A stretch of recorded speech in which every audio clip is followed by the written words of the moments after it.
Miami Dolphins fans, what's going on? Welcome to the Fins Up Network. It's Ben Morgan, and hey, guess what? Remembered my celebratory beer today. If you watched the Week 18 recap and takeaways video, as we clinched a playoff spot, I forgot my beer before we got started. So hey, enjoying it today. I had to do it for the viewers, but man, we got to enjoy it while we can because guess what? Prep for Bills week for the third time. This time it's playoffs, wild card weekend. It's already here. And it started right away Monday. Mike McDaniel, Monday afternoon media availability. And as you guessed, highlighted by quarterback talk. And as expected, a lot of unknown regarding the starter on Sunday. Obviously, we came into this and thinking there's no chance he's talking about a starting quarterback already for Sunday against the Bills because, yes, if you haven't heard yet, we got the 1 p.m. slot on Sunday for that wild card game. But we did get a little bit of clarity in regards to Tua, where he is in the concussion protocol. Because if you read between the lines, so look at the quarterback room in general right now. You got Tua in concussion protocol. You got Teddy that's still nursing the dislocated pinky finger. Obviously, he was quarterback 2 yesterday against the Jets, still not healthy enough to go. And then you got Skylar Thompson, who suffered some nicks and knacks and bruises in that game against the Jets because, man, he was getting thrown around a little bit about there. But if you look at Tua, as of right now, Monday evening, not cleared yet for non-contact on-field work. Mike McDaniel wants clarity, is hoping for clarity by Wednesday of this week. Obviously, we know things can go on. We'll get a little bit more into that here as we go here.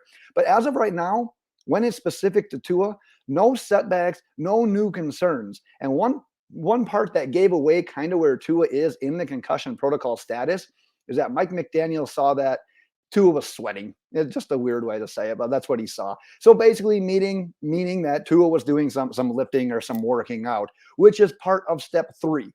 So we can assume at this point that Tua is likely in step 3. So that's likely where he currently is. And as we know, there's the 5 steps in the concussion protocol, and then you need to receive clearance from 5 doctors in order to be permitted to return to play. Now, if he's in step 3, look at step 4. Step 4 is football-specific activities, described this way. If the player has not seen an increase in concussion symptoms, they may practice at a non-contact level. So we know he's not there right now because he's not been cleared to practice beyond the field for that kind of stuff. So that kind of stuff means throwing, catching, running, any other positional drills that doesn't involve contact with players or objects like tackling dummies and whatnot. If the player does not exhibit any post-practice symptoms, they can advance to the final step. So then you look at step 5. And step 5 is full football activity. And this is how they describe it.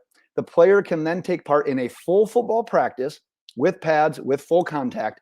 One interesting stipulation about this step, though, is that a player can simulate this step if there is no full contact practice or anything scheduled leading up to that week. So a walkthrough would technically count for that.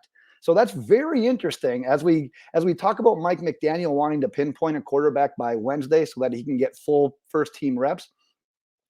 He may have to improvise. And he talked about that last week in his media availability as well. May need to improvise when it comes to this kind of stuff because of limitations and protocols that you have to follow.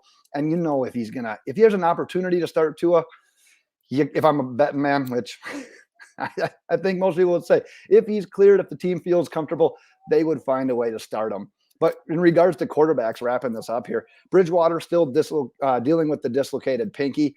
They think he probably could have relieved Skylar Thompson if Skylar would have needed relief in that game against the Jets. They want to see him be able to increase his throwing distance, as that was essentially the issue last week, not being able to grip the ball quite as far, being able to throw only short intermediate passes during practice. So if I'm speculating on that, I would say that Teddy Bridgewater would start if Tua is not cleared.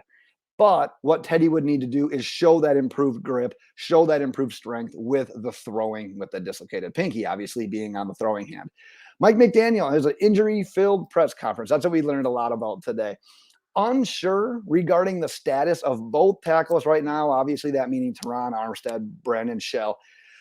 Obviously, Brandon Shell got injured in that game against the Jets. Teron Armstead was a game day inactive in that game. So keeping an eye on those. But then we got to look at the running back because we saw the running back be a focal point in that game against the Jets. And guess what? More bad news, more injury news for your Miami Dolphins. Raheem Mostert did indeed break his thumb, and it's deemed serious enough to require surgery. So he hasn't been ruled out yet, but seems very, very doubtful at this point in time. But on the good side of the injury things, McDaniel didn't seem overly concerned about Tyreek Hill, Jalen Waddle, who both kind of kept going in and out of that game different times with ankle injuries. Let's change it up here a little bit. The Miami Dolphins did some of their team awards today. So we've got Miami Dolphins award winners. And the Miami Dolphins Dan Marino MVP award winner was Tyreek Hill. Well deserved. He set the single season franchise record in catches with 119 and yards with 1,710. Now, his catches and yards also finished second in the entire NFL. Simply incredible season. And what makes those numbers even more impressive is that Tyreek Hill was right there as well.